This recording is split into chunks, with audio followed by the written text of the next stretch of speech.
Welcome to Julie Whitney Scott Presents Let's Talk Theater, a Mind for God production sponsored event, heard only on WGRN LP 94.1, the Green Renaissance Station. Let's Talk Theater. Welcome, everyone, to Let's Talk Theater. I'm your host, Julie Whitney Scott, and I am very pleased and excited to be able to bring to you someone in this Central Ohio right now theater community who is well known. He's known for his acting ability. He's well known for his ability to direct. He's also well known for his ability to teach. Welcome, Christopher Austin, to Let's Talk Theater. I'm so happy that you were able to take time out of your busy schedule to be with us today. I'm really happy to be here. It's an honor. I'm glad to be talking with you today. You've been doing this for a long time, so this is the real deal. Let's get into part two of our interview. Talk about casting for the plays that you got coming up, the prima donnas, and all these things where you guys at CATCO are really, like you said, doing the work to bring these different stories from different people. Yeah, so I work with Chanel very closely to find those actors for schoolgirls. I mean, we were, as she said, we were searching high and low. We spent time, a long time, finding people, looking for people. Reaching out to individuals, reaching out to people individually, but also getting out there into schools and making connections, because we needed people that, were close to that age range. You can't have as good as some women look at 50, you may not be able to pass for 18 or 17 or 16 anymore. Okay. I'm sorry to say we have a particular story. I'm going to get in trouble saying this, but we have to get us that believable age. So it's their story about being in high school and all those trials and tribulations that you face. So we spent a long time, and we knew how important it was to get it right. And when you're trying to do it right, you're willing to take a little bit more time. Now, that may make some other actors upset, and I get it, because I've been an actor and like, well, I haven't heard anything and I'm trying to do this and that. But it's also, when you're creating something, that you want it to come out as best as it can come out. You want it to come out with quality, and you want to entrust that you got the right people to tell the story and blow it out the water. So in my mind, we all, both Chanel and I, number one, knew Wilma was gonna somehow, we wanted to reach out to her. We wanted to reach out to her. We wanted to see what she could do with this and read, and she knocked it out the park as headmistress. She was phenomenal. I forgot that Wilma was non-African. And I was like, wait a minute, I was like, go girl. I have to send her a personal note, like, girl, I almost forgot that you was American, because she killed it, she killed it. The whole, kudos. That whole production, like like I said, the girls, they brought it, and you're so right in casting. You want to please actors, but the bottom line, like you said, I know my cutoff. Okay, I know my cutoff. So someone wanted me to do the play, and I said, "Hey, this character, according to the playwright, this character, I can't play that. I can't play nothing under 40. I don't want to play anything under 40. Number one, because like you were saying, hey, come on, all right." So, but they were like, when we do our own, I'm not looking at it. And sometimes we can't. But like you said, Christopher, you need, for that play, you needed girls, not looking like a girl. You needed some girls that could bring that energy and that youthfulness that only young kids, they still have it. That's the key. Yeah, and I think it also presents I grew up being a home health care aide, spent many years of my life spending time with older adults and the elderly. And I think those are stories that also have an opportunity to see more art produced about aging and getting older, and what that's like. We need I'm because I've spent so much time caring for people much older than me from a young age. I'm attuned to that, and I'm sensitive to that, and that's something that I would like to see, because there's an ageism that takes place in our society that once you get past a certain age, you don't have as much use, you don't have as much purpose, you don't have as much value. And I'm glad that you are doing what you're doing. You're telling people it doesn't matter how old you are or where you come from or whatever. You got an impact and you got a story to tell. And I'm glad that you're out here doing this, because that there's a need there to tell those stories. Not just, I mean, just every story, is what I'm saying. And I think America and our society and in the theater community, there is a lot of focus on youth and being even midlife, but there's an importance of being over 40, over 50, and I want to hear those stories too. Those matter to me. Yeah, that's why I was saying, like when I look back on my life and my writing. I've been writing since I was 9. I had a typewriter when I was 11. I would type from my father was a writer, and he would dictate, and I was his secretary, as he would walk and think, and I typed down and then I started, doing it my own self, started typing and writing up my own stories. And as I look back over that, Christopher, what I have seen is that each thing I'll pull out something from the 70s that I wrote and think, wow, I was radical. Some people would say I'm radical now. I know, audience. Okay. But some of them that know would say, Julie, you ain't changed, you always say. But I'll look at some of those things and I just see the progression of change. I wrote about things at that age. And I'll pull out stuff when I was in my 30s. I wrote, and now I'm writing, so with each era, as a writer, I think the growth in writing is being able to write according to what's going on with you. Because that's what writing and stories is about. Your stories, what's happening right now, for you. And also having that quality of being able to write something about you now and still being able to reflect and remember the youthfulness. That's what I like in the story, the African, combining what's going on with this head mistress who is of another age versus what's going on with the kids and how that ties together to bring it. That play is a really good play. It deals with a lot of things, a lot of issues, social issues that not just affect African Americans, but affect people in general, especially teenagers and the people that care and for these teenagers and the feelings that we get and attachments that we have from the youth and the old. When you first decided that you was going to join CATCO, what was one of the reasons that drew you to them? Being in Columbus, I've of course been aware of CATCO for a very, very long time, and it's been a long-standing pillar in Columbus theater, as a professional theater in Columbus. The past 2 years now, they have really made a new mission statement. And that mission statement is to increase representation, tell these stories that aren't being told. You have Herschel this past year, Herschel and the Hanukkah Goblins.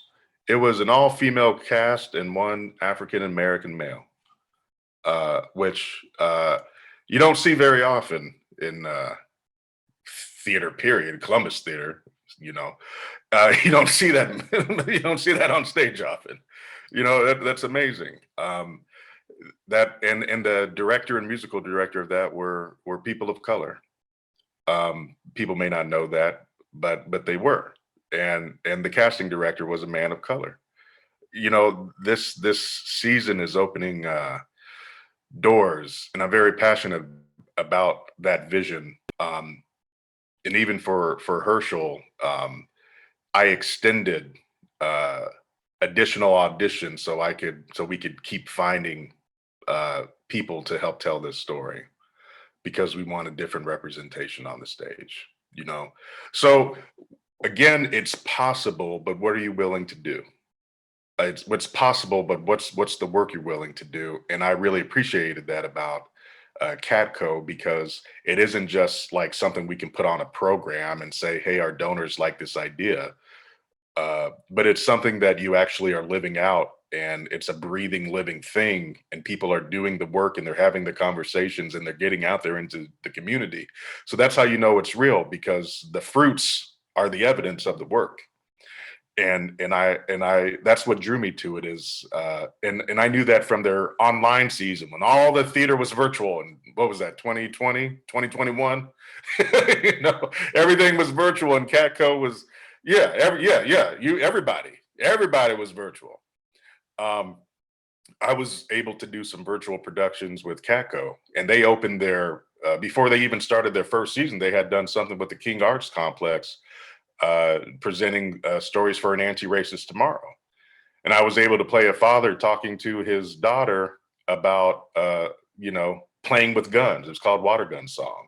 And that impressed me, that CATCO was starting out telling these stories. That really drew me to that gave an impact to me. So being able to see that, be a part of that, and some other productions that they did. I was the Ghost of Christmas Present, I think. Ghost number 2. I love the costume. That was fun. Columbus Christmas Carol, written by a person of color, BIPOC cast. It was, they're doing it. They've been doing it. It's not. So your question was, is it hard? Not really. No, it's not that hard. No, it's not. It's not that hard. There's no special rules. There's no figuring out how do we get it? How do we do it? You do the work. You do the work. Look, you get out there. There's this, I don't know if I want to say this. Maybe I do.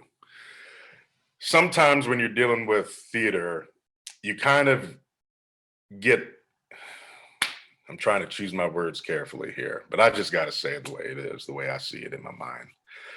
Sometimes, and I know you know what I'm about to say, I think you understand. Growing up, sometimes you feel like you're a thing and not a person. And there's this mystery to you. You know what I mean? Because you're a person of color. You know what I'm saying?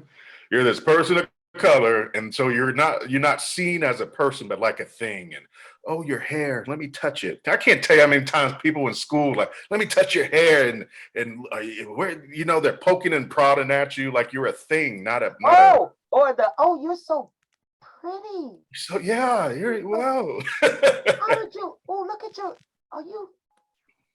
Look at your hair. You look at you. American. Yeah, what are you? What are you? all your life, right? All your life. And unfortunately, those same experiences translate into theater, where I think some theater companies, many look at people of color as like some mystery. Well, I don't know where to find them. Like what the heck? What you mean? You don't know what you mean? Like we're some mystical, fabled black man. Where is he? Yeah, or it's one of those like you said, it's ridiculous. It's 2022. Okay, when this takes me to this song. Who wrote that? When will they ever learn? When will they learn? This is, you know what I'm saying? We was asking that question. They was asking that question back in the 60s and stuff. When will we ever learn? Right. When will we learn? That people are people. And black people are black people, period. I We're not think there's, history. yeah, We don't have to be you don't have to figure out how do you talk to us. You don't have to figure this out. I look at it like this, Christopher. Everybody almost all over accepts the fact that they say Italians are very passionate about how they talk and what they yeah, and they can be aggressive and and everybody sits back and everybody's okay with that because they just passionate people. But let a black person hmm be animate. Let a yep, black person use their hands yep, when they talk, voice, body, and all of a sudden we are difficult, yeah, we right, are hard to deal with, and we yep, are aggressive. And yeah, it's one of those things that if people would just allow us to be people, absolutely. we come in all kinds of, some are quiet, some are loud, some are in between. hmm Some are opinionated, some are passive aggressive, some, if you would just allow all people of all races, of Yeah, all genders and sexualities to just be that, to be people, yeah. then this world will be a better place. And we won't have this thing where people are wondering how and what's the rules and regulations on how to cast minorities. Yeah, Sidney Poitier recently passed away. Amazing actor, great legacy. I can brag here for a second. My cousin Nancy tell me stories about Sidney. My cousin Nancy Wilson, who also passed away. Uh, she would, when I was younger, I got to hear a couple stories about her time with Sidney and all this stuff. So anyhow, I'm proud of Nancy. Um, he dealt with that a lot in a lot of his early roles of being the reasonable, quiet, reserved, level-headed, character that was non-threatening, in many. And he talked about that. He said in an interview, like, I wish I could show, and I would love to show the dynamics of just being a human being, basically. But but unfortunately, the door is not open right now, because again, whose definition of diversity and inclusion are we using? Because we see ourselves as human beings, but the people, unfortunately, that have had power for a long time have not seen us in that light. If they are going to present us, they want us to be the rational, calm. Everything's going to be okay. Legend of Bagger Vance. We gonna get your swing back. We gonna get it's gonna be all right. We gonna get it together. That's how they've wanted how that type of thinking, that type of power, that type of thought has wanted to represent us.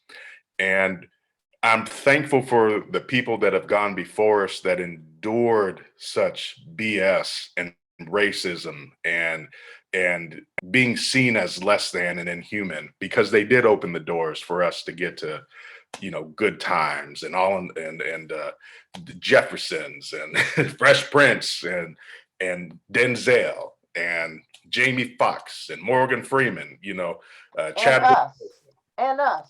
and us here You today. know what I mean? And us. All in all of it, we We stand are here. We are here doing what we're doing because they did what they did. because And that's the only reason. And in order for our children and our grandchildren and all seeds that are promised us to come down the line, mhm, yeah, we do what we do hmm to hope that we continue to open those doors and to make sure that they stay open as much as possible, hmm and that they stay open not only just there, but they stay open with wisdom right, and knowledge that will benefit all of us in the end, hmm all of us. So I am so happy that we spent this time today. I would like for my guests to always give a word of encouragement to somebody out there. And since you're everything, a teacher and all that, I want you to just give them a word of encouragement in regards to Christopher finding the right spot for them to be able to, as we was talking about earlier, use their gift to impact society. Mm-hmm. Something that comes to my mind is if you're looking for somewhere to be, make sure you can visualize and see the right spot for yourself, not somebody else's spot for you. Make sure you can see make sure you can see what you are doing rather than what someone else tells you should be doing. If you're not true to yourself, you're going to end up losing yourself. And I would tell people that they have to have a spirit of perseverance. I hear a lot of people, and rightly so, being upset, where especially if we're talking about actors of color, like, where do I fit in? Where do I fit in?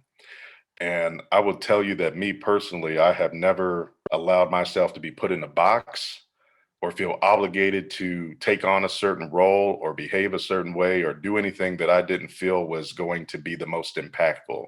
Because if I was going to have my name on something, I wanted to be proud of what my name was on. That's me. I wanted to be proud of what my name was on. And I wasn't willing to compromise certain things or do something that I thought was less than.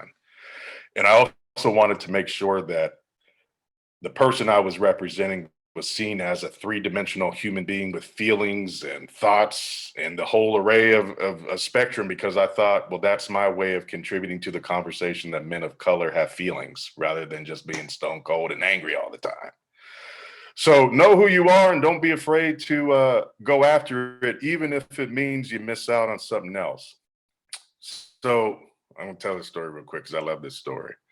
You might have heard of it. Denzel Washington tells a story how he really wanted to do this show. They're going to pay him like some exorbitant amount of money, like $600,000. Okay, $600,000, and he calls it. Oh, I can't say it on your show, but they couldn't kill because they're like, yeah, they want to electrify him and then they want to hang him and then they just can't kill him. It's funny, and he's like, no, that's not funny. You're talking about killing a black man in all these different ways. They're going to offer him all this money. And he was struggling because he really wanted that money, knew he needed that money. He was talking to Sidney Poitier and he said, listen, whatever you start out doing is how they're going to see you the rest of your life. Be careful with what you pick. Be careful with what you pick and what you put your name on. And I don't mean just as a person of color. I mean as a human being in life, period. Not just in theater. Be careful what you attach your name to. Because your reputation matters. It matters. It matters because it can open doors for you or it can close doors for you. And what I'm really going to get down to, this isn't the word of encouragement that some people, but it's what you need to hear, not what you want to hear, because this is the therapist. I mean, you got to hear this. The stuff you do inside of yourself, your character, not the person you're portraying on stage, your character and who you are matters. It's being able to look in the mirror and be happy with the person that you see looking back. When you're working on that person, all this other stuff just kind of gets in line because you realize what real happiness is. That's what is happy is about, being able to be happy with who I see looking back at me. That's what it's about. So please make that your priority in life. Be happy with the person you see looking back at you, because when you're there, that's a level of success nobody can take away from you. All right. That's some really good advice. Really good advice. And I want to thank you once again, Mr. Christopher Austin, for being with me on Let's Talk Theater. My audience is going to enjoy this show because you and I have been very candid about what it is and what it means to try to cast minorities.